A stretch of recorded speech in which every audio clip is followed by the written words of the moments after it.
Sure. I think two things were sort of concurrently happening for us. One was the pandemic. Mhm. And so from that perspective, of course, it's handing out programs, going through printers, is the supply chain issues, what we were very nervous about that for the whole season. We also produce all of our program books or had produced all of them in-house. Mhm. We've never used Playbill or another service like many organizations do.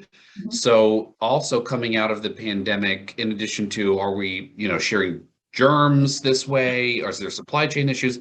Do we have the staffing capacity to design, put together, and get to a printer Mhm. all of the content that goes into a program book on the timeline that's required to get 7,000 books printed into the concert hall?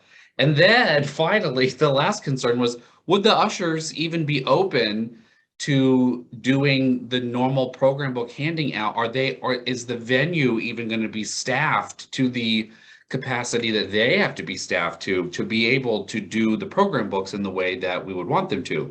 So we were concerned with all of that from sort of a logistical COVID perspective. And then the other part of the issue was just budgetary this year. Physical program books, as everyone knows, are very expensive, and they're even more expensive if you think about how much they cost when you do them all yourself, because you're spending how much organizational resource and time on people putting together all of this content, Mhm. plus proofing it, plus the printing costs per program book. So we were doing 65,000 printed programs per year. I was happy to claw a little bit of that budget back.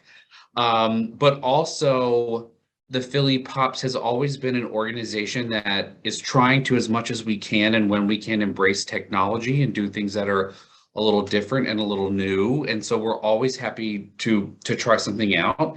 And Lynn, as you said, it was great to sort of be able to take a look into the book ahead Mhm. of time and sort of just play around with it, see what we thought of it, and sort of have the lead time to really consider what we wanted to do here. I would just say all of the stars aligned, and it solved a lot of problems and solved a lot of issues and sort of has made everything a little bit easier for us coming out of the pandemic into the concert hall.